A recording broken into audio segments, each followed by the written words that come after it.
What's up, everybody? It's your boy Chaos. So, welcome to a new episode of Take It to the Table, hosted by Wrestling Republic and also sponsored by WWE 2K. No, I'm joking. No, they ain't gonna be paying me, man. I ain't fuck that noise. They don't know me from Adam anyway, so it's all good. But yeah, as you obviously know, I got my latest copy of WWE 2K. I hope you have, happy WWE 2K22 day. Let's just call it that. Happy 2K22 day. Anyway, I'm rambling on. Of course, we were going to be talking about AEW Dynamite. That's happened on Wednesday. We're obviously a bit late on the reviewing, but hey, life happens. We're obviously going to be talking about WWE 2K and obviously the news that's been happening regarding the DLC and obviously all the characters that's been announced.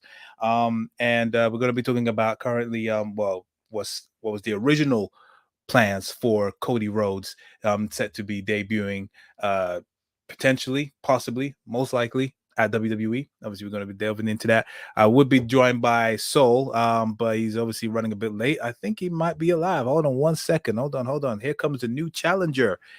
Yes. Surprise! There we go. What's up? So how you doing? Good. Tired. I mean, it was uptown buying this little thing. Hey, Team PS5. Yes. Happy 2K22 day. Yay. The only two people in the UK to have PS5s, apparently. we're gonna get targeted now. That's how it is. That's what's going on. But yeah. Other than that, your day's been good. Yeah, good. I've been setting up my baby in the corner. She made it through customs. Look at that beauty. Just about fits in that little hole right there. It's too big, almost too big for that for that. But yeah, that's nice. Such a beauty. That's it. Literally shit himself on the flight, thinking this better not be destroyed by some crazy baggage handler. Just rolling my case around. What's that? And AEW belt. As he's got a Goldberg t-shirt on. Like, no. Yes. Well, yeah, of course. Like I said, we're going to be talking about Dynamite. Speaking obviously that title, we're going to be talking about Dynamite as well as the fallout from it. What all the ups and downs from the show. Of course, like I said, going to be talking about 2K22 as well as Cody Rhodes news. So we got a lot of things, and already the questions are already coming through from a frequent viewer. Quite a couple of few frequent viewers, so we're going to delve into those as well along the way. But without further ado, let us take it to the table.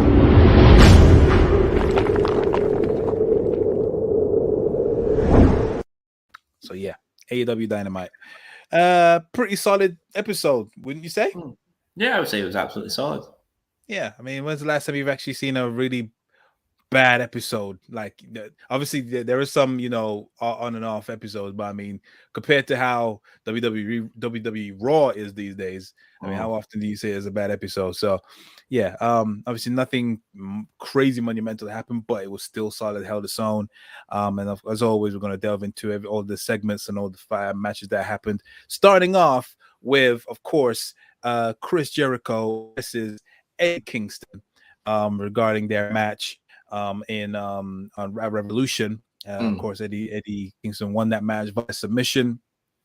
And yeah, Chris Jericho came through the face tunnel, obviously singing along his theme music, saying he apologizes.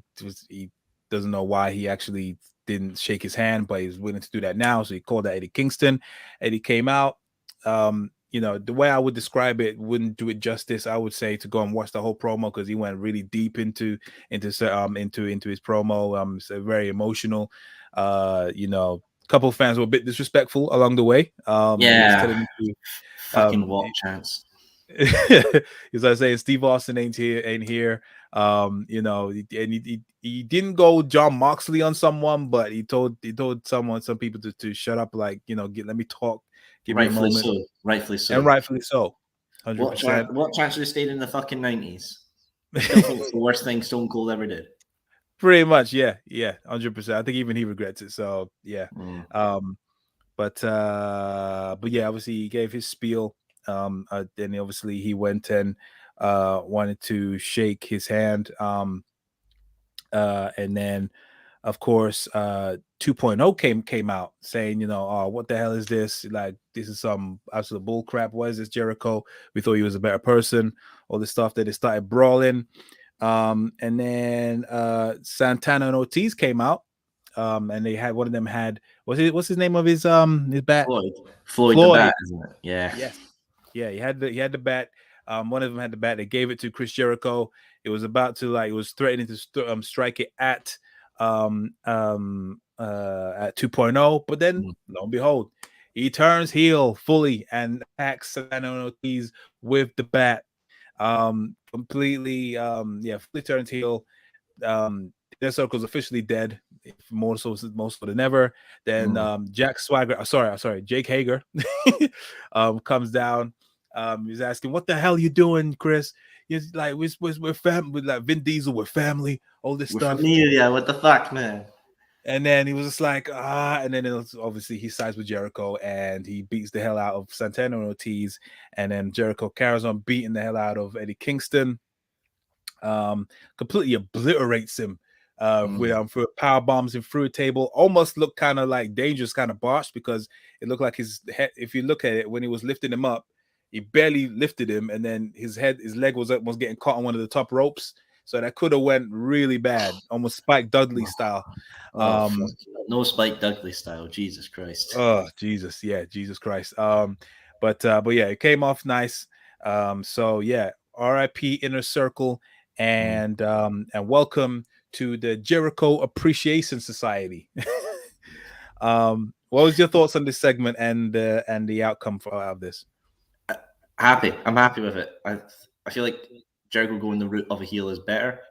Just how he is as a performer. He's always been better as the bad guy, the guy you don't want to like. But with 2.0, that's interesting. Yeah, definitely. It's he's obviously bringing up new the young up and comers. Even though they've been having a few days. It was Inner Circle and 2.0 at one point, wasn't it? Yeah, it was. Yeah. When Jericho was doing the GTF thing, or like the quote, the GFY or whatever it is. Yeah. Fun times. So yeah, the OG faction of AEW is no more, and there's a new faction in that. So yeah, it's quite interesting. Like you said, with 2.0, and still got Jake Hager, the muscle, if you will. Still kept him by his side. So yeah, it was I'm cool. I'm happy. Like, I think Inner Circle was definitely run its course. I think it ran its course for quite a while, actually, in my opinion. I feel like it should have disbanded with the MJF feud. That's when I feel like was the pinnacle stuff. 100%. 100%. But yeah, like I'm fine with it. It ran its course, happy with it, and let's see where this goes.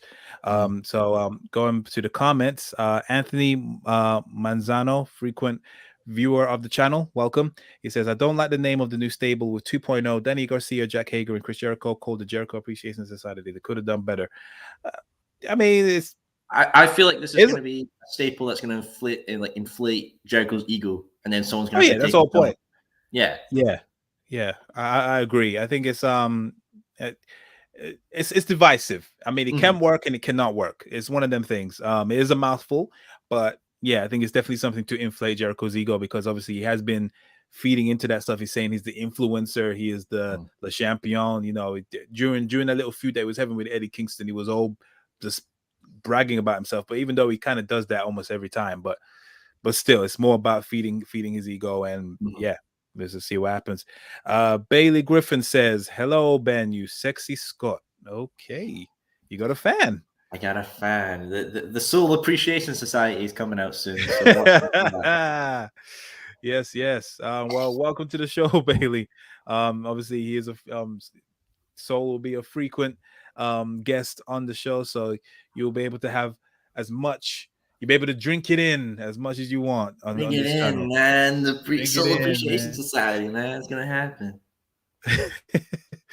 Yeah. So okay. So after that, moving on to the next match, which was, of course, Hangman Adam Page versus Dante Martin for the AEW World Championship. Now, this was a pleasant surprise. I didn't really see this was being promoted, or I didn't even realize that Dante Martin was so high up in the ranks.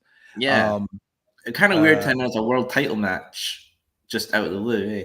Yeah, it's a bit like, but because of that, because of that, I really knew that obviously there wasn't going to be no major upset. They didn't really promote this as much because I love Dante Martin when he had his singles run. It was like that obviously put him on the map, and I was like, he's one of my favorite guys on the roster, and he should him be. And Matt Sydal were killing it for a while. Yeah, exactly. Yeah, I think he could be a future champion down the line. I don't know about AEW World Champion. Most likely TNT, 100%. I think he's definitely got the potential to be doing that and make it as a workman title. But yeah, either way, it was a great show, and the chemistry was great with them. Obviously Hangman Adam Page retained. He hit him with the buckshot lariat after numerous attempts. I think he was trying to land it for a numerous amount of times, but he just couldn't get it. And then so he got the win, and not only that, but he put Dante over at the end. He basically said, I know that your brother's back, but when you went on your singles run, I mean, I always wanted to fight you, and I'm glad we actually got to do it, and I'll be happy to do it again later down the line. And he got a nice rub from Hangman Adam Page. What was your thoughts on this match? Excellent. Dante's always been great. So it's always great to see him in the ring. And I like Hangman Page, so I had no complaints about this.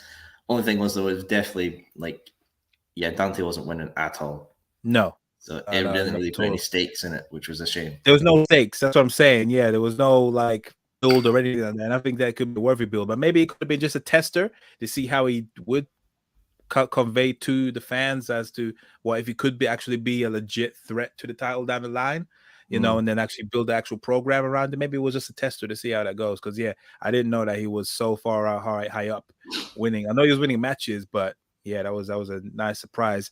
And of course, after the match, Cole came out at the end saying, that he still thinks they should be AEW World Champion. So how about this? Let's have a 6-man tag next week. You choose 2 people if you can find some, and I'll take 2 of my best friends, and we'll have a match next week on Dynamite. They didn't let off exactly who those 2 who their partners were going to be immediately, but you find out eventually down in the later on in the show. So we find out that. Next up was, of course, Bryan Danielson and Jon Moxley, along with William Regal versus the Workhorse Men. This was the first time I ever heard of these guys. I know about JD Drake, but I don't know about the other guy. But boy, were they hard hitting. Oh yeah, fucking hell! There was a stiff New Japan style match, and I like that shit. 100%. So I'm not complaining. Yeah, of course. I mean, obviously, them guys can take it, and Bryan Danielson and Jon Moxley can deliver it. So it was 100%. It was good showing. Then obviously Danielson and Moxley won at the end. Then Tony Schiavone brought up William Regal, cut this promo. You can see he was delivering it. It was delivering it from his heart. In turn of that, I think kind of went on a bit too long than expected. I don't know if you saw the tweets that Regal's posted out. He basically said an apology, saying he should have stayed within his time restraints. The emotions got the better of him. But I don't think he needed to apologize. It wasn't like you're William fucking Regal. You can take as much time as you need. Yeah, exactly. That's what I'm saying. But he's just a humble guy. That just shows you how humble Regal is. 100%. Yeah, it was up to him. He was putting over Tony Schiavone, even though Tony Schiavone doesn't even need the putting over. I honestly thought Bryan was going to cry in the ring at some points because he looked so touched. Yes, 100%. That was another thing as well. Just Regal was saying Bryan should have been the wrestler that he was, or he's the perfect wrestler. Yes, it was just fuck, that's him. That is definitely. Even though he was putting over Danielson more than he was Moxley, so he was saying all this stuff about Danielson, and he was just like, and there's Moxley, a psycho, the favorite child, the favorite son. I love you so much, but your brother, he can fuck off. That was hilarious. But it was nice. It was a nice little touch. They're coming for that tag team. I think they're definitely going to be the next tag team champions. I'd say I'm here for it.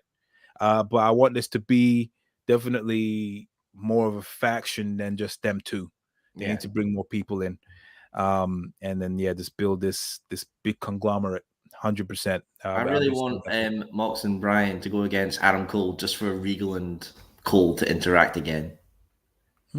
Yeah, I'll be down for that. Yeah, I would not say no to that. Why not? There's gonna be so many. I'm sure there's gonna be plenty of interactions with everyone there, so that should be fine. Anthony says, I'm going back to. He says, actually, don't forget, knowing the AEW is on the Turner Broadcasting Channel, I want to be surprised if they bring back the WCW Light Heavyweight Championship and name it Middleweight Championship. I don't think you're gonna see anything regarding WCW showing up on AEW. No, there is no way, because WWE own the WCW branding and name. Exactly. Yeah, they could introduce their own cruiserweight title or lightweight title, but nothing WCW related at all. Exactly. Yeah, there's no chance in hell. Even though, it doesn't matter if it's on a Turner channel, WCW own that property, and they ain't going to see it. And how all these haters keep on comparing AEW to WCW is, you don't want that to add more fuel to the fire. Even though AEW is way better than WCW ever was, in my opinion. Oh, spicy. Yes, take. I said it. I can't take spicy that's Fuck. That Southern wrestling. Fuck that noise. And then Anthony goes on to say, and I feel that Danny Garcia is out of place in that group. I think he's going to fit better if the promo that Regal there on Wednesday is a slow burn for a stable with Moxley and Danielson. I do feel like Danny Garcia was definitely a random person in that 2.0 stable. They may phase him out because he might not be doesn't appreciate Jericho that much, and then he's like a lost sheep. And then because obviously Danielson has mentioned Garcia and Moriarty in his promos. So and they love to plant seeds in certain places, so you never know what's going to happen with that. So I'll be down for that. Daniel Garcia in if they actually make it into a stable, 110%. Next up on that night was, of course, Pac versus Wheeler Yuta. Another coupled together match. I don't think really anything else happened. The good thing about that came out from this, or that I can remember from this match, not to say that it was bad or anything, but the positive news regarding Orange Cassidy. He was there in a sling, and he said that he doesn't require surgery regarding that nasty bump that he took at Revolution. So he's going to be out for a while, but it's best to be out for a few weeks than a few months. You know what I mean? Exactly. But at the same time, I don't mind not seeing him off my screen for a few weeks, or just take some time off. He's always there, and I understand you have to be the hardest worker in the room, but you don't want to outstay your welcome. And I can't think of any other feuds that I want to see him a part of right now. You know what I mean? No, definitely. Let Orange Cassidy take his time off as well as a break. His merch is still going to sell like hotcakes or anything, so give him that time. Exactly. But of course, regarding this match, Pac won versus via submission.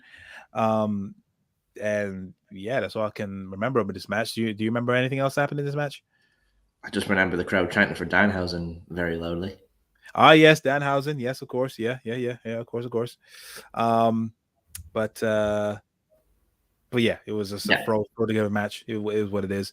Then going backstage, there was a little segment regarding the Dark Order, and they were obviously talking to I think it was Giovanni at the back, and then no, it was the other guy. Oh, the other guy. Yeah, I forget his name. I forget his name. But then Hangman Adam Page came through, and he basically, and then it was saying, about your tag team match next week, I think you could, we should mix it up, put in Anna Jay and Alex Reynolds. And Alex Reynolds in there, just mix it up kind of thing. And then Hangman Adam Page was just like, well, actually, I just bumped into Jurassic Express, and they were more keen on it. And then, I just hope you don't mind all this kind of stuff. And then they was just like, oh, okay, all right, cool. It is what it is. It is. Where do you think this is leading to? Is this leading to a Hangman heel turn or a Dark Order heel turn? I don't think the Dark Order can ever go heel. I mean, because that's Brody Lee. It's gonna be weird for them to actually. I can't imagine them going heel. I think they would just go their separate ways. I don't think. It doesn't make sense. Hangman going heel against them. I mean, it would make total sense for Dark Order, but the thing is, they're stuck because they can't. They shouldn't go heel. They should never go heel anymore.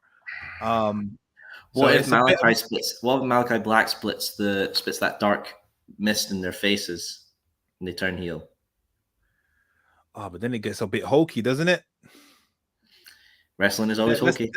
That's something that's very WWE-esque. Like, this mist turns people heel. Like, who's turned heel just to got the mist? Yeah, I thought Pac was, but he hasn't. I thought That Julia girl Hart was. Who? Julia Hart. I thought she was going to turn heel. Yeah, they haven't gone down that hokey thing yet. Who else got the mist? Penta also got the mist. Hasn't turned heel. They had plenty of times to do it. So maybe not the mist. I don't think they're gonna go that way because that's very WWE, very Fiend like. You know what I mean? The fucking Fiend. But yeah, I don't know. It's a bit of a tricky. I think they should just leave it amicable. There's no need for a heel turn from either one of them. I can't see how Hangman Adam Page turning heel, in my opinion. But yeah. So yeah, that was his team set up. Let's go check on the comments quickly. Going back, okay. So Anthony says, because I feel that he completely ignored Moxley during the promo and it was kissing Danielson's ass. What's the time? I understand the relationship was a lot longer. What? I think why Regal ignored Moxley a bit more in that promo was to definitely build a bit of tension and lay the seeds for like, oh, Regal's always favoriting Bryan. Why the fuck am I here in this faction? And then that's why Moxley can leave it in the future. Right. Yeah, makes sense. He also says, if the really Regal promo on Wednesday was a slow build to the stable with Moxley and Danielson, who would you guys put in the group? We already said our two picks. Definitely Lee Moriarty and Daniel Garcia. Who would need to split? I want to see Jamie Hayter in it. Jamie Hayter, yeah, maybe. I'm still not sold on her though. I think there's something there, but yeah, I'm still not sold on her yet. What about Strickland? Yeah. Swear Strickland. He's too flippy doodah though. I want to see Yuta. Definitely Wheeler Yuta. Yuta is great. I do like Yuta a lot. Yeah, I'll definitely like to see him in there. Tony Nese. Tony Nese with the knees. Yeah. Yeah. Because he's very lost. Bringing Okada. Who? Okada. Kazuchika Okada. Bring him in from New Japan. Fuck it. That's how you get him to maybe. debut. Yeah. Definitely. Options. Yeah, options. 100%. Yeah, we'll see. Oh wow. He also says Thunder Rosa. No. Thunder Rosa's good on her own. She doesn't need stable. Yeah, which I need to get into as well. I think that might have been the next match. I'm not sure, but yeah, we need to talk about Thunder Rosa. But yeah, of course. Now, next segment was, of course, the emergency board meeting of the AHFO. Now, so this segment started off where obviously everyone in the family office or whatever it's called. Well, they're missing two people to start off with that are part of the AHFO. Say again, sorry? They're missing two people. Who were they? The Bunny and Jora Jol. Oh, no Bunny. Who the hell's the other one? Jora Jol's like the AHFO jobber.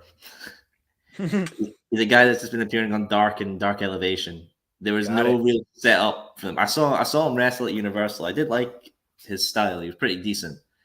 But he's never been really featured on Dynamite at all. He's mostly saved for the Dark matches. But yeah, that's the two people who were missing to my knowledge.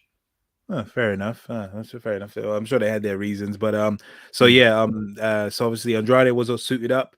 Hardy not so much. He was very casual. Andrade was basically dissing him about this, like he was saying like, "What's happened to you?" Hardy was like, "I understand. Like you're trying to obviously take me out of the group, but you can't force me out of the group without a vote." So obviously they all went to a vote. So the Pirate Party put their thumbs up. Andrade put his thumbs down. Then Jose, I think his side man, wherever is Jose, put his thumb down. Jose the assistant, yes. Yeah, and the Butcher and the Blade didn't get a vote. That was kind of rude. So obviously before they even got a chance to have a vote, Private Party eventually put their thumbs down behind his back, basically giving them the Batista situation. And he was just like, see, my guys wouldn't turn their back on me.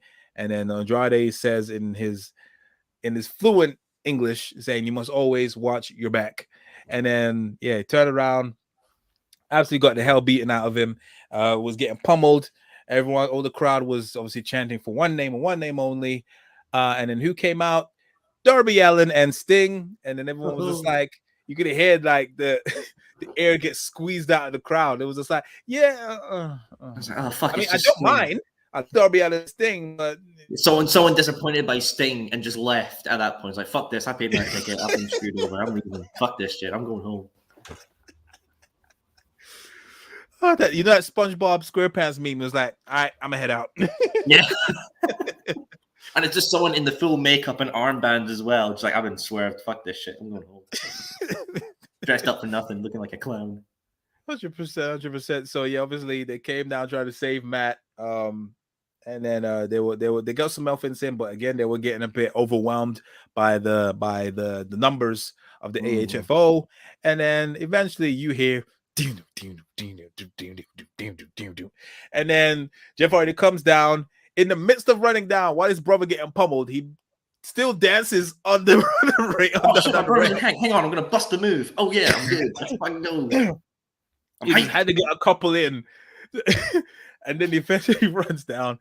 Then he's the one that actually obviously balances the numbers and then obviously takes out everyone. Twist of fates here and there. Swanton bomb afterwards. The Swanton bomb. And Jeff and Matt have been reunited. They've not only that, they got the theme music, which was hey, very I told nice. You. Did I not tell you? Yeah, you did. That was a nice little touch. Now they just need to get no more words. No, I'm joking. They'll never be able to get that. Never be able to get that. It's such a good theme as well. It's good. Royalty free. That's fucking royalty free. Imagine some like college students made that in the 90s. Like, I'm making this for a paycheck. I'll make it as royalty free. No one's going to use it. He's probably kicking himself in the fucking arse right now. Probably, definitely. What do you think about Jeff and Sting being in the ring at the same time? Oh yeah, I didn't think of that. I'm sure they squashed the beef by now. Oh yeah, absolutely. They should run it back. It's for fun. Run it back. Like say, look, I owe you a match. Like let's run it back. But then again, yeah. Did you see Darby has already been the whole match? Sorry? Did you see Darby throughout the whole thing with his fucking mouth wide open? Just like, oh. Yeah. There's definitely going to have a feud, Jeff Hardy and Darby, because obviously there's been a close comparison between them two. I'm here for it. Jeff Hardy should put over Darby Allin. That should be fine. I'm definitely down for that. So obviously on top of that, of course, Jeff Hardy is all elite.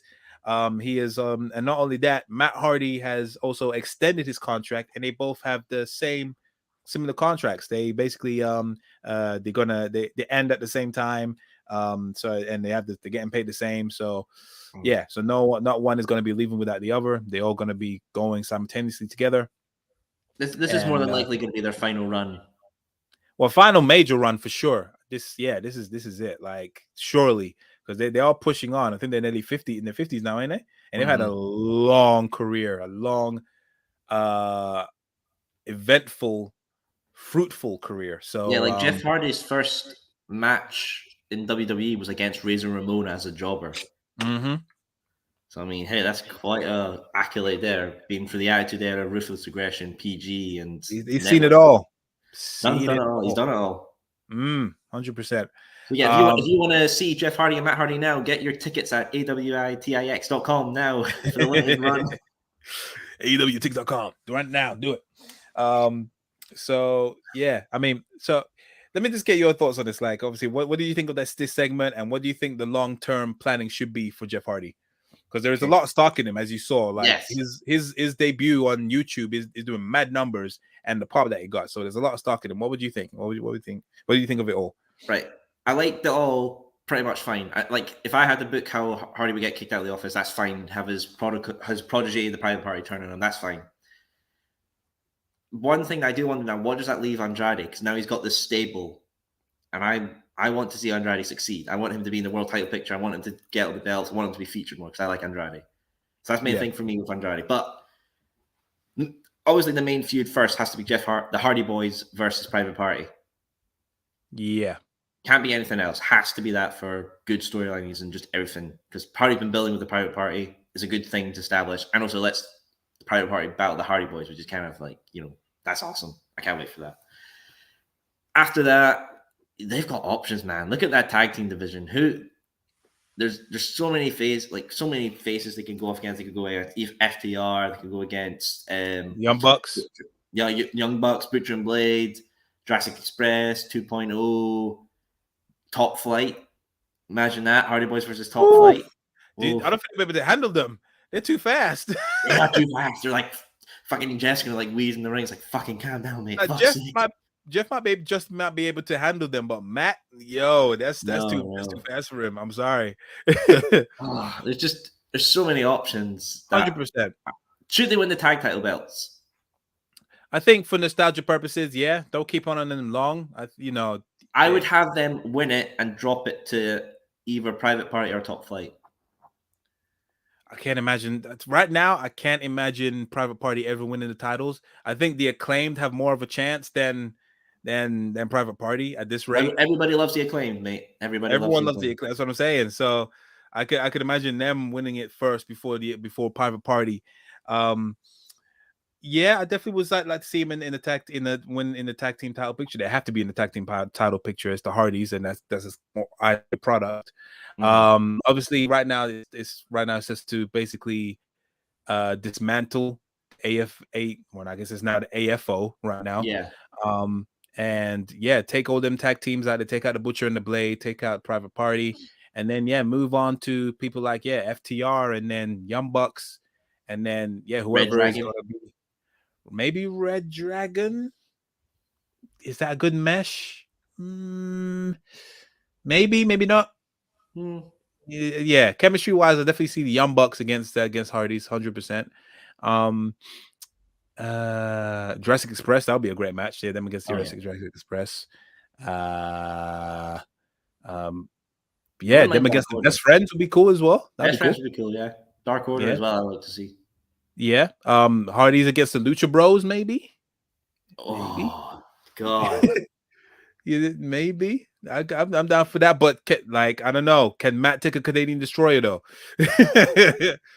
Mate, Ray Phoenix and Jeff Hardy are like inhuman motherfuckers, so that's gonna be crazy. I think in singles action, I'd rather see Ray against Jeff. I think I'm down for that. Yeah. That's basically Jeff against Ray. I love that. That'll be cool. Man, this video game's gonna be stacked. Is it ever fucking gonna come out? That's what I'm saying. Oh, I can't wait for the AEW game, man. I can't wait for it. What would you put in that collector's edition? Because I know everyone loves a video game collector's edition. What would I put in there? I'll put in some signed memorabilia. Mm-hmm. Good call.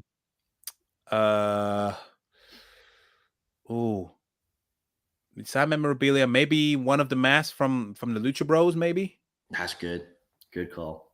Good call. I'll be down for that. And also, as you probably can see from my thing right there, a piece of a mat from a pay-per-view. Yeah, easy. I'm down for that. Yeah, I'm down for that. What about you? I would put in signed memorabilia, a piece of the ring mat. I would put in as well a DLC code for a Ring of Honor pack, like the titles you could download. Oh, that's a nice little touch. That's a lot of value for your money right there. Yes. Yeah. Hell it, just add in the All-In arena as well, an All-In stage. Would they have the rights for that? Yeah, they would, because that was Ring of Honor, isn't it? Yeah. All-In, so they could technically do that. Yeah. Okay. Coming out in 2027. No, don't say that. Don't say that. But that does sound tasty. I'm like I think I said in the last video, I really hope that we get AEW this year. Just it's been long enough. I think it got announced like almost 2 years ago. I think almost 2 feels like 2 years ago. I think 2020. I think so. We should see some more stuff. But let's go back to your comments. I think I know who's going to be on here next. Anthony Monzano says, how about the Lucha Brothers versus the Hardy Boys? Who wins the match? And if Briscoe brothers end up showing up, what about the Hardy Boys versus the Briscoes? I do. To be honest, I do not know much. No, I don't know much about the Briscoes. I do know they are obviously they're quite well known especially in the indie scene. I don't know them much, but if the people are asking for it, I think that would be a nice entry for me into the Briscoes, because I can't be asked to really look into their previous matches, to be honest. So, I'm getting my G match. I'm getting the Hardy Boys versus Matt Cardona and Brian Myers this weekend, so I'm happy. Of course. Yeah. So you're sorted. That's something. Is it Big Time Wrestling? Isn't it, or something? Yeah, like that? Something like that. Yeah. Yeah. Fair enough. I'm What he says, sometimes wrestling fans need to be patient. The way you react to was kind of disrespectful to Sting and Darby. Jeff was going to show up either way, up his brother. Yeah, wait, I think he means the fans in the arena. Just them. Oh, right. Okay. Yeah. The fans were really helping. Yeah. For me, he says, when I look at Darby, I understand the comparisons to Jeff, but he reminds me more of Psychosis or Vampiro. Oh, do you agree with that? I don't know much about Psychosis or Vampiro, to be honest. I know a bit about Psychosis, and I can slightly see it, not 100%, but slightly. And Vampiro, all I know about Vampiro is he raged at a AAA show. Right. Okay, fair enough.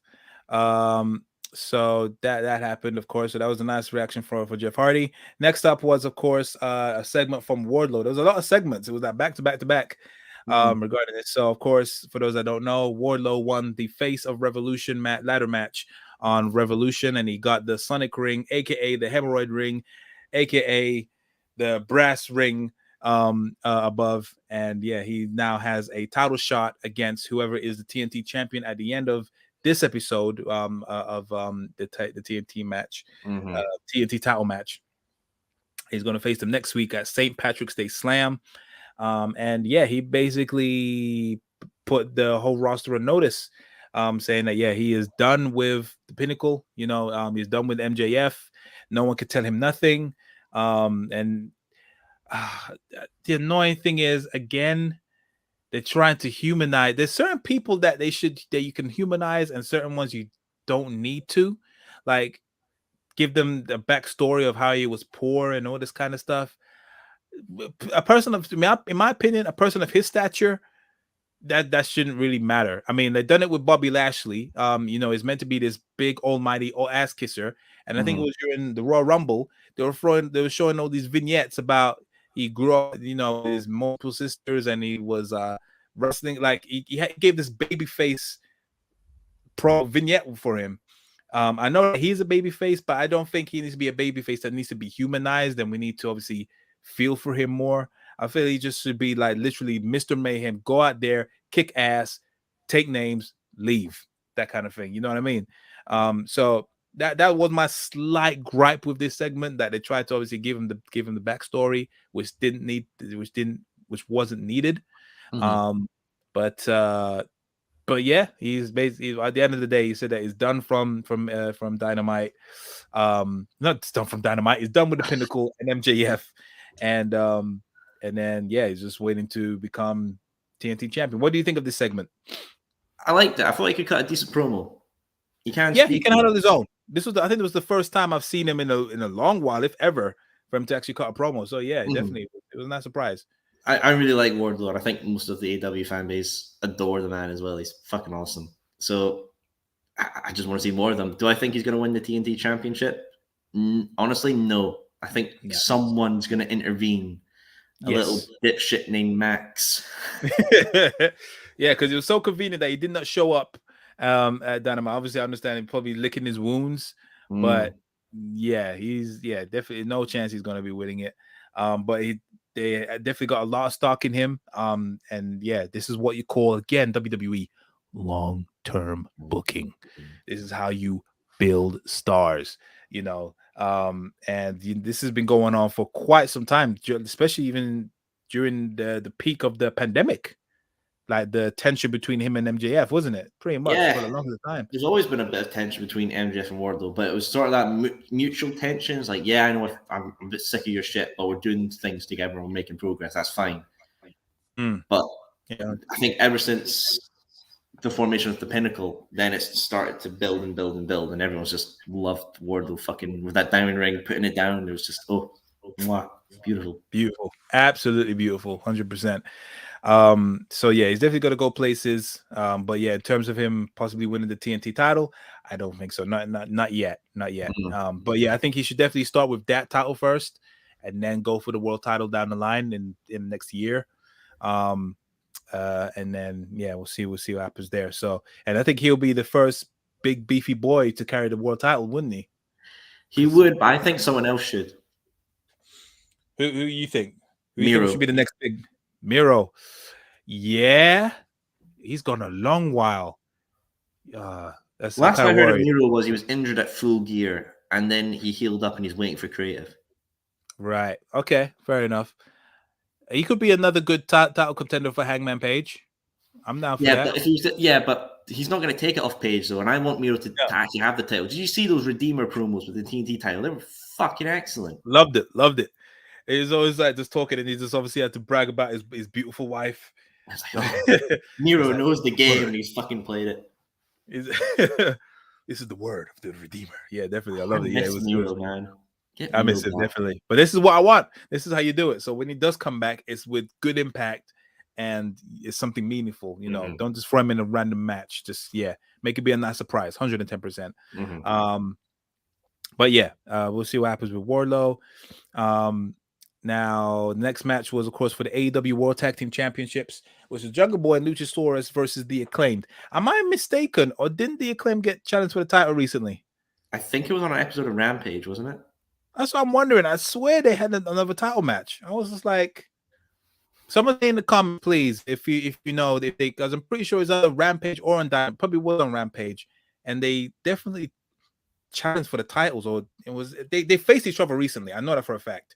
And Jungle Boy and Luchasaurus won. And of course, it happened again in this one.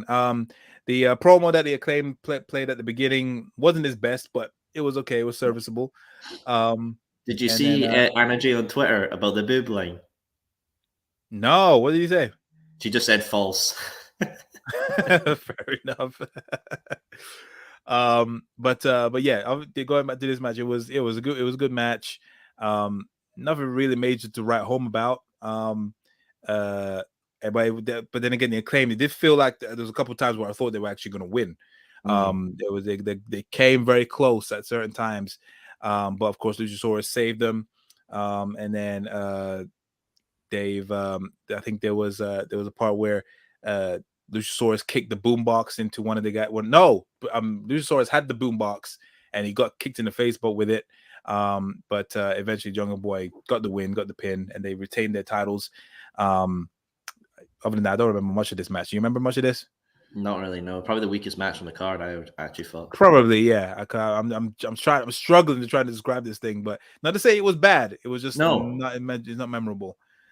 And then after this match, there was another segment backstage, which of course with Brandon Cutler along with Adam Cole, Young Bucks, and Red Dragon. And it was basically saying, you know, if you found your people, okay, so I'm going to get two of my best friends, and who's going to obviously that's have had my back from the very beginning, all this stuff, bragging, and then the Young Bucks basically said, look, I told you we're not going to be taking part of this. We don't want anything with Adam Page, we're out. And then Adam was like, no, I was talking about Red Dragon. What are you on about? So obviously that kind of like blew up in their face. And then obviously Red Dragon was obviously bragging about it whilst they walked away. And then yeah, that was it. So it's confirmed now. Adam Cole and Red Dragon, aka the Undisputed Era, formerly known as the Undisputed Era, versus Hangman Adam Page and Jurassic Express. But then again, are they actually called Jurassic Express? Because by the looks of it, it's just Jungle Boy and Luchasaurus. Yeah, it seems like they've dropped it now, which is weird. Yeah. Since Marco Stunt, it's like they've decided to take them out. Since Marco Stunt ain't there anymore, they decided to take it out. But fair enough. But yeah, that is set for next week. 6-man tag match. Clearly, this Adam Cole feud is not over. I think they're just going to do it a couple times. Maybe at one of the specials that they're doing, like the Battle of the Belts. Yeah. Battle of the Belts or something, or Fighter Fest or something. Yeah, definitely. AEW, please put Fighter Fest to the UK. We come on. we we need talk it. about chaos. We've got GCW. We've got enough. Fighter Fest to the UK, please. No, but yeah, shout out to the GCW. They got some dates planned, which we'll get into at the end as well. I'm sure our friend Soul will be able to inform us of that. So if you want to get your tickets for GCW. So yeah, next up, of course, after this match was Layla Hirsch versus Thunder Rosa in the AEW Women's World Championship Eliminator. This was another one that was kind of coupled out of nowhere, and especially the outcome at the end. It and people obviously kind of writing it off, thinking that it's just they're just trying to obviously extend it because obviously Thunder Rosa is obviously going to be in our hometown next week, and hometown or like a home area, and Texas, I think. Sorry, it's Texas next week, isn't it? Yeah, San Antonio, Texas. And so obviously, without longing it out, Thunder Rosa won this match, so she's obviously going to be challenging Britt Baker next week. And not only that, it's going to be in a steel cage. Now, it really feels kind of odd, like they chose it. Just all comes out of nowhere. Like, why throw a steel cage into it? And yeah, I just feel like, you know, people are very divisive on this in terms of how Britt Baker is kind of like been a bit lethargic in her way of being champion, and this whole thing is being kind of hastily coupled up together. What's your thoughts on this feud as a whole? And do you think the steel cage justifies it? And more importantly, do you think she's going to win next week? So I think the steel cage does justify it because obviously last year at St. Patrick's Day was their extreme match from the Rosa and Britt Baker. So I kind of get that. That's fine by me. I don't mind. The feud in general has been a bit weak. Yeah, agreed. For what heat they had last year, it's completely died down this time around, which is a shame because I like Britt, I like Thunder. I think they're both great and amazing. Is Thunder going to win next week? Obviously, yeah. Easy. Yeah, it does also make me think, like, why, if that was the case, why did they kind of feud or have a match at Revolution? When for her to just immediately, it feels very WWE. Whereas like they did it last year, where with the tag team turmoil, where when it came to the finals, it was Natalya and Tamina versus, I can't remember who the champions were. What was it? Oh yeah, Shayna Baszler and Nia Jax, and then they won at WrestleMania, only for them to lose it at a random episode of SmackDown 2 weeks later. It's like, why couldn't you have done that at the pay-per-view, or like just not have it at all? You know what I mean? They should have had this, like the Chris Statlander and Layla Hirsch match should have been for the title, like a chance at the title on the main pay-per-view card, and then maybe this could have been like like how it says they're eliminators, like Layla's invoking a rematch clause, but Thunder Rosa's the next in line, doing eliminator to get the main thing. Because I like Layla Hirsch. I think Layla Hirsch should definitely be a champion. It has potential, 100%. Yeah. But yeah, it's a shame that I hope that their steel cage match is going to kick ass and be the best match on the card. I would like to think so too. I think it should be a bit better than the one at Revolution, because even though it was good, the match at Revolution was good, I felt it was a little bit overbooked. I missed half of it, so I'll have to rewatch it at some point. Fair enough. Oh wait, yeah, I forgot. Yeah, you was there and you was busy buying a little bit of merch. It's nice and hanging on my bar right now, so I'm pretty happy. Fair enough. Don't rub it in, why don't you? But yeah, I felt it was a bit convoluted and just slightly overbooked. This one obviously is meant to obviously keep her crew out, which, by the way, I don't think Britt Baker. I think that's another thing that kind of watered down this feud as well, because of like she has that additional help when she definitely does not need the help. Britt Baker can handle her own. But yeah, I digress. All in all, as much as everyone was clamoring for Britt Baker to be champ, yeah, this was not a very good outing. I think this was a bit of a flop, if I dare to say. But hopefully when she does get it down the line, it'll be even better. But yeah, this the women's division is still a bit rough around the edge as a whole anyway. The only good saving grace out of it so far is Cargill. Because I'm enjoying her run. Cargill has been great. Yeah. So yeah, we'll just see what happens. Thunder Rosa will definitely bring more eyes and make matches a bit more interesting with her style when she wins the title. So, but then whoever wins it afterwards after her will be obviously a different conversation. Who knows? Maybe make Cargill double champ. Just saying. I'm just saying. I don't go like for the Conor McGregor stick. I don't like double champs. You don't like double champs? No. Why not? A fan of them. I feel like it just takes away from the division. You build one person up too much. Right. Because if you give someone double champs, like, oh, how can anyone beat them? They've got both belts. They're like pretty much the top person you could ever get. And then afterwards, what do you do with somebody like that? Oh, fair enough. Not a fan. Can it be done well? Yeah, I just don't want an Ultimate Warrior situation. No, I get you. Okay, makes sense. Coming out here being like, Jade Cargill, you cannot touch the pilot of the cockpit or some shit like that as he snorts cocaine up his nose. The fuck? That's the Ultimate Warrior for you. There you have it, gentlemen, ladies and gentlemen. Okay, fair enough. But yeah, that's our thoughts on that. Let us know in the comments as well. What do you think? Do you think should Jade Cargill possibly go for a double champ status, or just keep them separate? And who should be the next person to take off Thunder Rosa if and when she wins the W Women's Championship? So next up was of course the main event, which was Sammy Guevara versus Scorpio Sky, title versus streak for the TNT Championship. Now, this was a little surprise. Just a bit, eh? Can we talk about Scorpio Sky's theme? Because I really liked it. I thought it was pretty good. I need to listen to it again. I can't remember it. It's not memorable. It's different, but I need to listen to it separately. I'm not going to play it now because of copyrights, but yeah, I'll have to double check it. But you obviously you're digging it, yeah? I liked it. Okay, fair enough.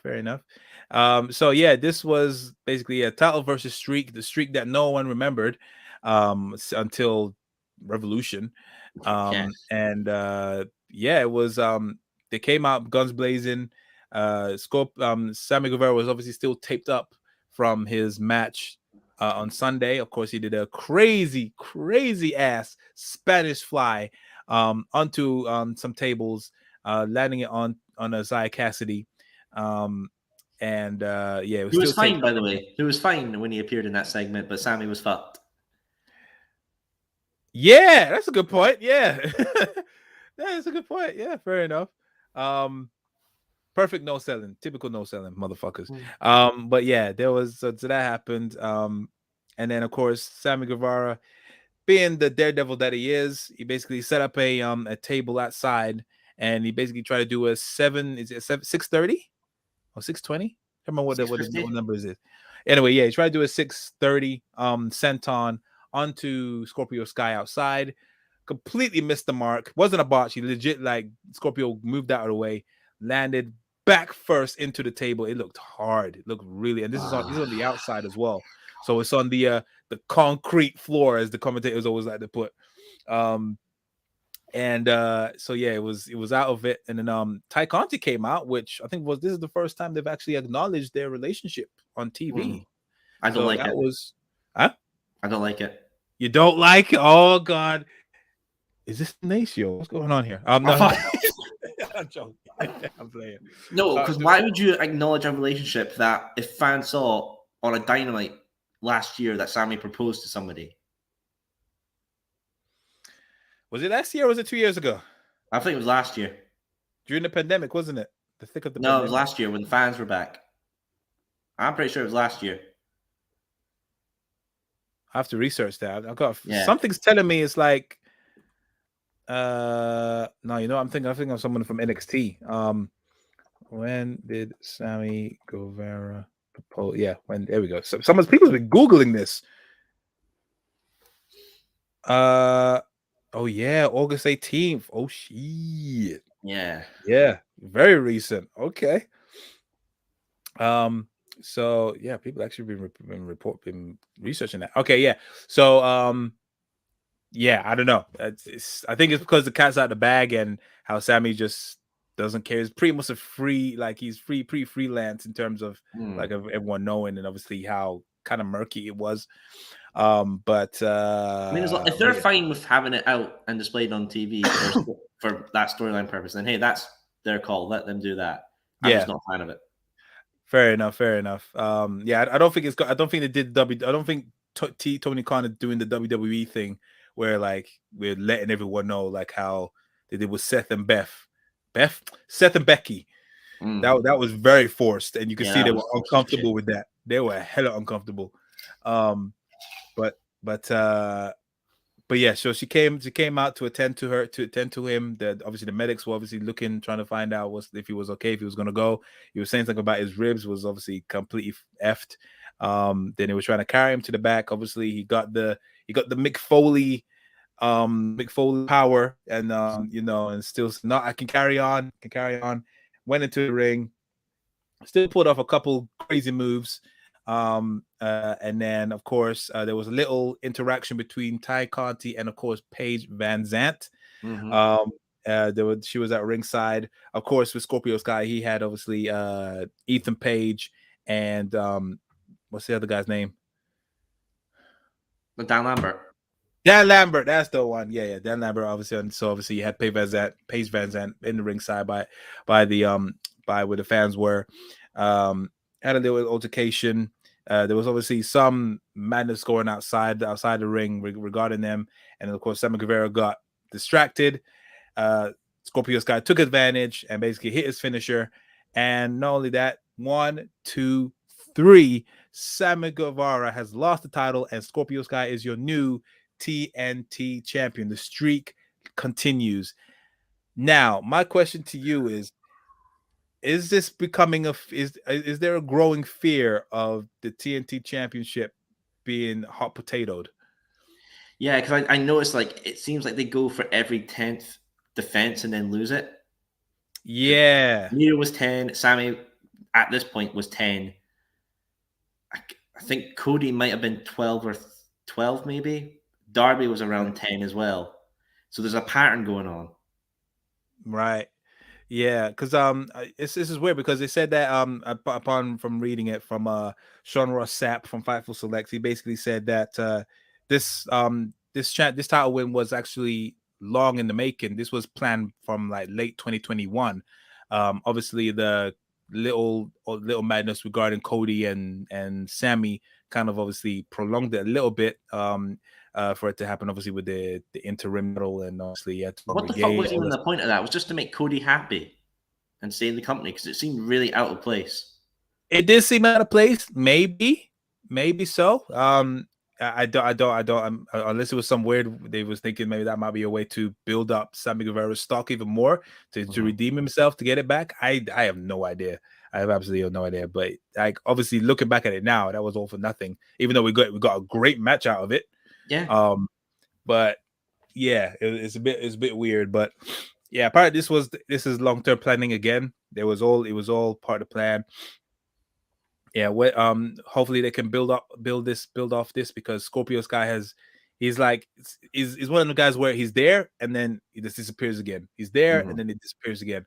And there was all this talk. Obviously, you won the Face of the Revolution ladder match last year, and that was meant to obviously propel him to even higher.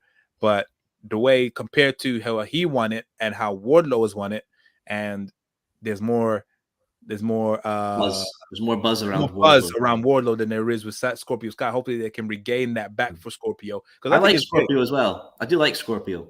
Yeah, 100%. Yeah, I like him as well. So what color do you think they're going to make the TNT title now? Did he usually change, or is that just by chance? They've changed it from Cody's had to change, Darby had to change, Miro had the white one with the green on it, and then Sammy had the more bling bling one. I'm not an NBA guy or anything like that, but I hope they make it that Lakers color. Oh, like orange, purple, like orange, yellow. No, purple and yellow. Yeah, purple and yellow. Yeah. LA Lakers, is it? Yeah, LA Lakers. Yeah. I like that color because they had that for his graphic on winning on the Instagram, and I really digged it. Oh, right. Yeah, you're right. Yeah, that's correct. Yeah, maybe. Yeah. I'm down for that. Just Yeah, we'll see wait, what wait happens until next they week. make TNT replicas. There's going to be so many fucking replica belts to buy. Hey, I more know money what for ones I more. would buy on the top of my head, so I'm set. Don't worry, I'm set. Say again, sorry? And if they do make the replicas, I know which three I'll buy, which designs. Oh, which ones? Darby's, Brody Lee's, and Miro's. Oh, good choice. Good choices. Thank you. Very good choices. I'm not for those. So yeah, like I said, Scorpio Sky is your new TNT champion. Regarding the match itself, what did you think of this match anyway? Solid. Very solid. Yeah. I agree. It was can't complain. And then that was pretty much the end of AEW Dynamite. Very solid show. A lot of stuff was happening. It was very, very eventful. But it wasn't to the point where it was just too much. Oh, it was just going on and on. It was nice, very, very eventful. Twists and turns. Out of 10, what would you rate this episode of Dynamite post Revolution? I'm thinking 7.5. 7.5. Oh, okay. Why couldn't you just give it an 8 or just a 7? What's causing a half point? There's just a few things that really nicked me off. Like the whole Kai Conti running in Sammy thing. I mean, why didn't he just give up and still retain his belts and make it a DQ or a count out or something like that? They had to go back in and lose. That's point there. The Hangman Dante match, while still great, it was just thrown in there. Feels like really nothing. There was no stakes for it at all. Yeah. And I get that. Maybe just a few too many segments. It was a lot. It was segment heavy. Like I said, as I said, it was like, I think it was like 3 segments back to back. I'm pretty sure. But yeah, other than that, I definitely weighed it down. Well, not for me anyway. And yeah, still was very, very eventful, very fun. I'll say, you know what? Yeah, I'll give my one. I'll give it an 8 out of 10. Still carried on the buzz from Revolution, and still set up obviously more long-term things down the future. So definitely a lot of random matches were put together, which you just knew what the outcome was and didn't really help things. But yeah, it is what it is. Very good show. Keep it coming. So on that note, we're going to be running down to, of course, 2K22. Today is the launch day. I got my copy. As you saw, Soul has got his copy as well. And so far from what I can see from online as well, and the overall reaction has been fairly positive. Obviously, not a lot of glitchy montages or anything, or hair spiraling out of control. Everyone seems to be enjoying this. Yes, it's functioning. It works. Obviously, it still has a few problems, but they said the commentating is on point. The My Rise is probably good. Besides, if you don't listen to the dialogue, my GM is serviceable to a point. And yeah, this is just smooth. And yeah, you can't. That's all you can ask for. It's very arcadey, much faster. The graphics are crazy. So yeah, I'm looking forward to playing mine later. What we're going to be talking about is, of course, yesterday they announced the DLC packs that's going to be coming out starting from April onwards. And yeah, some of them are cool. Some of them are like random people. Obviously, you can see they're themed, but during those themes, there's a couple of random people that's been thrown in there, which is just like, oh, okay, random. If let me explain it to you guys. So the first match. Say again. Let's go into details with these packs, because some of them are great and some of them I'm not fucking buying. Yeah, some of this agreed. So the first DLC is called the Banzai Pack, which is going to be released on April 26th. Now, this one's going to be consisting of Yokozuna, makes sense. Good. Umaga, makes sense. Very happy that it's going to be making a return. Always great to have in. Yeah, that was not a surprise. Rikishi, fair enough. Omos, don't care. No. Casey Catanzaro. Where the hell is this little girl going to do in this pack? It was so random. Imagine the image for that pack. It's going to be all these big, meaty men and just weak ages in the middle. It's going to look like that couch meme. The couch meme? The one with the white girl and then I'm surrounded by all the big guys around the couch. Oh, God. Yes. Yeah. Basically, you know what? That's hilarious. I like that. That's a good one. So there's that pack. A Would you buy month that later. pack? Sorry. Would you buy that pack? Would I buy that pack? Yeah, because I want to play. I want to play as Yokozuna and Rikishi. I want I to want play to as have Rikishi. Umaga versus Cena Umanga. again. Cool. Yeah, that's cool. Yeah. And also regarding these matches, I'm pretty sure with these characters, you're gonna get the moves on top of that as well. So I would I like hope to so. have his what was it? Samoan Spike. I want to definitely have that as a finisher. So the next pack, which is going to be released on May 17th, is called the Most Wanted pack, and it consists of Cactus Jack, makes sense. The Boogeyman, makes sense, I guess. All right. Vader, okay. Ilya Dragunov, who is the current NXT UK champion, okay. Good. And then Indy Hartwell, okay. Why don't they make it an all-female pack and call it the Evolution pack or something like that? That's what I'm saying. After the pay-per-view. To be fair, I'm surprised that Indy Hartwell ain't even in the base game itself. Vader's not in the base game, and he was for the last two. Yeah, it's really weird. Really weird. This one, I think I might give this one a miss. I mean, I love Cactus Jack, and I like the Boogeyman and all that stuff. But yeah, this one, I might give this one a miss. I'll probably buy this one for Boogeyman, Jack, and Dragunov. Yeah, I'll probably still get it, but when it's on sale. That's me. I'll get it on sale. Next up was the Stand Back pack, which is coming out on June 7th. And this one consists of Hurricane Helms, obviously. Stacy Keibler. I mean, I guess I understand why you would stand back for that. A-Kid. I don't know who A-Kid is. Who's A-Kid? I have no fucking clue who A-Kid is. I got a feeling that's NXT UK. The next three are most likely UK. Wes Lee and then Nash Carter. No idea who these guys are. Yeah, I think those last two are NXT UK. I know nothing about NXT UK. Yeah, me neither. So this is another one that definitely I'm gonna unfortunately avoid. Yeah. I have no unless the moves that A-Kid, Wesley, Nash Carter, if their moves are great, then yeah, I'll take them and put them on my created character. Fuck it. But yeah, I won't be playing as them. That's for damn sure. Next up was, of course, the Clouding Around pack, which is releasing on June 28th. So you're gonna get 2 packs in June. So that one is called Clowning Around, and it consists of Doink the Clown, obviously. Ronda Rousey. I don't think she clowns around. No. The British Bulldog definitely doesn't clown around. Mr. T. Okay. Dewdrop. I think we're gonna get the babyface version of Dewdrop, which I freaking hate. And Rick Boogs. I hope that you can actually do a little. They also include the entrance with him and Shinsuke, and he introduces him, and then the entrance. I think I'm asking a lot for that, but wishful thinking. You never know. And then, of course, the last pack, which is called the Whole Damn Pack.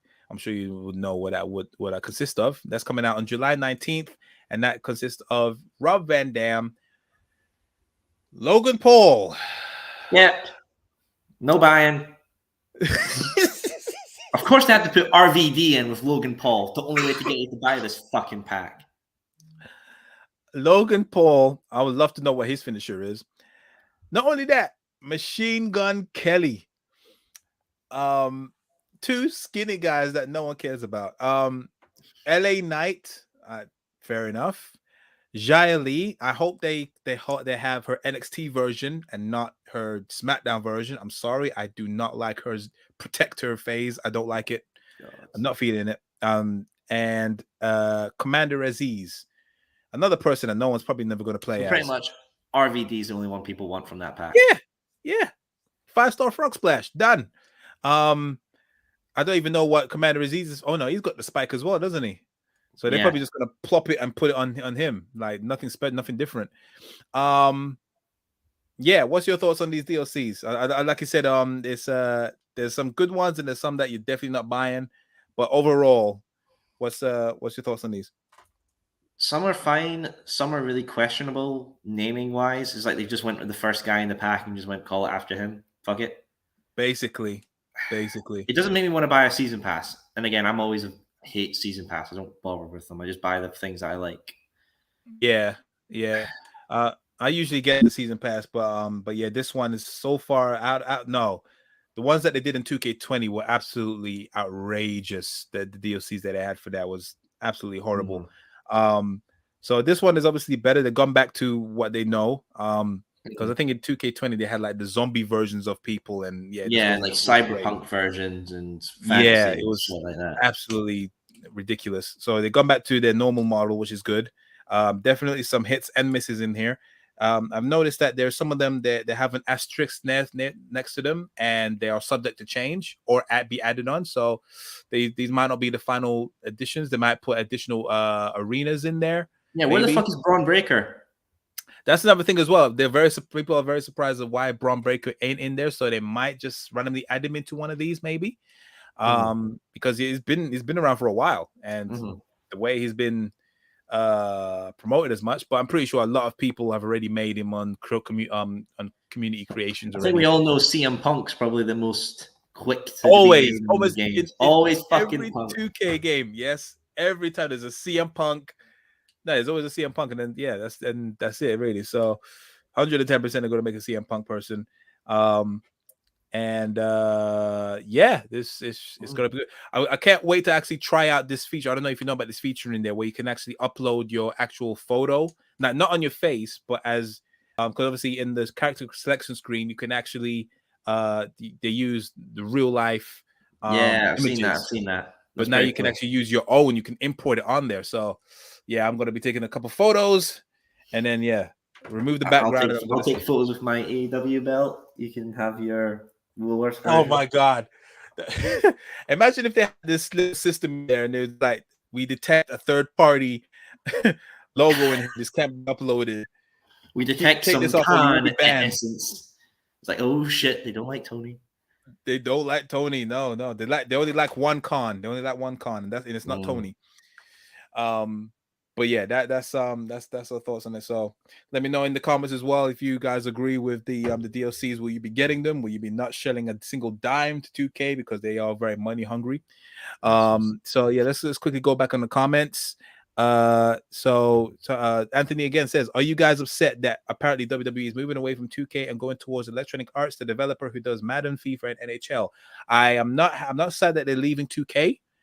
But I am very, very, very concerned that it's going to EA because I think we spoke about it last time. Yeah. They're going to be using the Frostbite engine.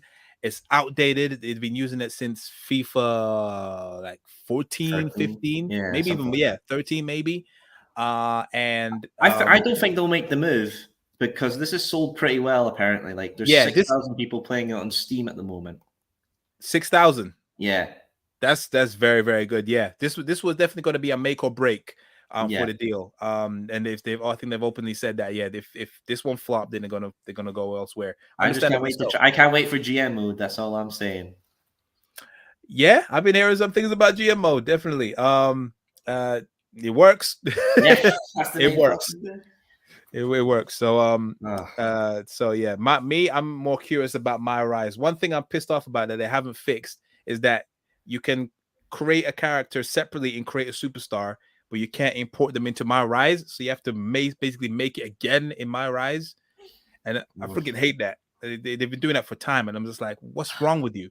Making us work double effort, bastards. Exactly, because you could be working on a thing for hours, and then if you don't know that, and you try and go into My Rise, and it's not there, you're like, for fuck's sake! So you got to remember everything. But yeah. Well, yeah, that's cool. But yeah, obviously I'm gonna be uploading my character. Gonna be putting the Take It to the Table logo everywhere on it. Nice. Make your own Take It to the Table Championship. Take It to the Table Championship. Take It to the Table Arena. Everything Take It to the Table. I'll fight you for it on the next stream. Listen, yeah, I'm not gonna do some let's plays. We're gonna do some let's plays on here. So yeah, don't worry. We're gonna be having a little rivalry. Don't worry. I'm coming for that. I'm coming for your ass. Bring it, bitch boy. Bring it, Englishman. Bring on the Scotsman. Let's go. Come on. But yeah, what was he talking about? I lost my train of thought. Yeah. So yeah, let us know if what your thoughts on the DLC packs and everything else. And we're just gonna finally just wrap it up with regarding original WWE plans for a one man named Cody Rhodes. Are you surprised that the talk about or the buzz around him has died down hard? I mean, it's only really been promoted on the dirt sheets or anything like that. No one else is really giving a shit. Yeah, it's crazy. So because it was a lot of buzz and they just died down, but but right now, of course, the talk about the current plans or the original plan is to, of course, make him debut on this Monday's Night Raw, as we all know. I think we might have touched on it before. Of course, that's in Jacksonville, Florida. Obviously, it will be a little dig to AEW for him to debut there, and of course, he is meant to be the person to be facing Seth freaking Rollins at WrestleMania, as he currently doesn't have anything going on right now, and it's hugely unlikely he's going to miss the show of shows. So that yeah, most likely gonna fling something like that or something meaningful. I can't think of anyone else but Cody Rhodes for Seth Rollins to face. Would you be here for that feud? I might give it a watch. I wouldn't watch it live. Oh, so you're not gonna watch WrestleMania live? Fuck no, I'm not staying up for 6 hours UK time to watch it. Hell no. It's not gonna be up for 6 hours. Well, I don't think so. It's for 2 nights. You can't do it 6 hours, but fair enough. Mate, if I'm working the next again day, I can't. Or I'm fucked. Fair play. But yeah, I will say though, I've less soured. I do want to attend the Mania now. I do want to attend a WrestleMania. I would say still, like, I would still recommend to go see a WrestleMania. The atmosphere is absolutely crazy. Nothing's like it. Even if the show has been dire, like I've been to, what was it? The one that had Triple H versus Roman. Oh Jesus, you poor yeah, that one, it was at the same stadium. It's going to be this year. Wasn't that the one where Ryder won the IC title? Yes, he won the IC title. Stone Cold showed up. I would have turned up for that match and then left. Get an early Uber ride home. That's it. But yeah, I mean, yeah, I've been through some dire ones, but I've also been to the one where the Hardys returned, and that was a great Mania. That was a good one. And that was a very good one. And I think the longest was definitely 2019, the one where they had Becky, Ronda, and Charlotte. That was long as hell. Oh, and especially when you have a missus that it doesn't necessarily adore wrestling as much as you do. It's you feel bad. And just filing her nails, like, yeah, cool. Yeah, it's like, how long's left? How many matches? How long left? It's just like, it's not really a pleasant watch. But I was getting a bit irritated as well, because I was just like, oh shit, I forgot about that match. We still got about 5 left to go. But yeah, it shouldn't be that long. The ones that was this year or last year, they weren't that long. I think they were like 4 hours each, if you include the rain at the beginning. But yeah, understandable. We got some new comments coming in. Matt Williams, welcome to the show. He says, I honestly think Brandy is the reason Cody left AEW. Her tweet about how it was so great to have a husband who recognizes and appreciates her talent struck me weird. As if AEW couldn't see her talent, even though they gave her ample TV time, creative freedom, etc. I mean, we don't know what happens. I think it's money. It's probably money. It's money, most likely money. Money and creative control, I think. Yeah, he was definitely losing a lot of stroke behind the scenes. 110. I think that was going on for like ages. Obviously, that thing with Anthony Ogogo definitely didn't help. Because Brandy was doing a lot for like AEW heels as well. Yeah, and that died down. Yeah, exactly. And yeah, this wasn't. I think definitely. I think it creative definitely didn't help, but I think mainly down to money. He wanted whatever money he was going to give. He was giving Bryan Danielson and one of them kind of guys, but Tony Khan didn't think he was worthy of that. And I'm pretty sure he had a lot of money getting ready to give to Ring of Honor purchase. Sorry. So yeah, so you got to take that into perspective. And yeah, Cody thinks he's worth more than that. So, and yeah. It's a business at the end of the day. It's business. That's what it is. I think it's just it was definitely nothing personal. There was no fallout. Just I think it's just financial fallouts. That's why I call it. But yeah, that's my opinion. But are you excited for Cody Rhodes being AEW WWE? I don't want it to be like. Go on. I don't want it to be like an initial like, yeah, new shit, and next week, he's chasing for the 24/7 title. If anyhow, I don't think Cody would allow that. I just can't imagine him doing it. But then again, they did it to Jeff Hardy a couple weeks. Mm-hmm. So yeah, I don't know. It all depends on what side Vince wakes up of his bed, if he ever sleeps. Yeah, I will say I got to thank Cody Rhodes actually, because I bought one of those AEW trading card boxes, the trading cards. Yeah. I bought 2, and in each of them I got a relic card of Cody and Brandy, piece of their attire gear. Oh, nice. So thanks, Cody, because that's going to be great on the secondhand market, and I'll cash that in to recover. Let it marinate for a bit, and then just cash it in. Bug it. Give it in pristine condition, family heirloom, pass it down to the wee man in the future. This guy had a neck tattoo and he left the league. Oh yeah, I just forgot about the neck tattoo. Do you think Vince will actually try to have the balls to try and say, yeah, could you put some makeup or laser that off, please? It's a bit loud. Yeah, he's gonna come to the ring with a scarf on every week. Oh yeah. Well, he's gonna do the old Chris Jericho stick with the scarf. Yeah, we got this left around in the warehouse. Use it, or maybe they'll make him go Stardust and paint it all up again. Oh God! Imagine if they try to just dangle that Stardust attire in front of him, huh? Yeah, smashing thrones, pal. Taking shots. Here you go. Oh, it's going to be interesting. Matt also says that's exactly how I feel. So I feel the initial shock of him showing up will be great, but I have a hard time seeing him maintaining that momentum. But who do you have to blame though? And then in that case, do you actually feel bad for him in that case? Because us smart fans, we kind of know what's coming, and if it happens, do you have to feel bad for him, considering what the outcome is? Because I'm pretty sure that must be. What's he going to come in as? He's going to come out as a babyface or a heel? It has to be a heel. It has to be a heel. And for fuck's sake, acknowledge AEW. You can't just make him say oh yeah, so I've been to the other place, or I've been busy, I've been away for a while and didn't do much. Acknowledge that you was an actual rival. You was a rival to Vince. You threw shots. You took his people. Mm-hmm. You outright beat NXT. They tried to counter program you. You won. You stayed on Wednesday. You forced them to go to a different day. You forced them to change their presentation. It's all about ego. Yeah, but Vince doesn't want to look weak. Sorry? Vince won't want to look weak.